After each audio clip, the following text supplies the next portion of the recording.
রাতে হেজু যখন ঘুমিয়েছিল, জেমি তখন পালিয়ে যেতে নিলে শুনতে পায় হেজু ঘুমের মধ্যে বিড়বিড় করে কিছু একটা বলছে। জেমি কাছে গেলে হেজু তার হাত ধরে ঘুমের ঘোরে বলতে থাকে, আমাকে ছেড়ে যেও না।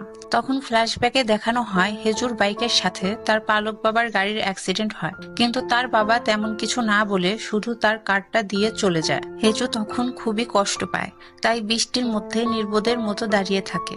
তখনই জেমি এসে হেজুর হাত ধরে হেজুকে তার ছাতার নিচে টেনে নেয়। হেজু বেশ আঘাত পেয়েছিল, তাই জেমি হেজুর কাটা জায়গায় ব্যান্ডেজ লাগিয়ে দেয়। হেজুর তখন মনে হয় জেমি যেন তার খুব কাছের একজন, আর এভাবেই হেজু জেমির প্রেমে পড়ে যায়। এখানে সিন শিফট হয়ে প্রেজেন্টের কাহিনী দেখানো হয়, যেখানে হেজু জেমিকে জড়িয়ে ধরে। সিনটি খুবই রোমান্টিক ছিল। জেমি চোখ বন্ধ করে নেয় এটা ভেবে যে হেজু হয়তো তাকে কিস করবে, কিন্তু হেজু তো তার হাত বেঁধে চলে যায়। বেচারি জেমি তো অবাক হয়ে যায়। হেজু বাহিরে গিয়ে বালতিতে মাথা চুবিয়ে রাখে, কারণ তারও নিজেকে কন্ট্রোল করা খুবই কঠিন হয়ে গিয়েছিল। হেজু ফিরে এসে দেখে জেমি হাত ছুটাতে না পেরে টেবিল টেনে টেবিল সহ পালানোর চেষ্টা করছে, যা দেখে হেজু পাগলের মতো হাসতে থাকে।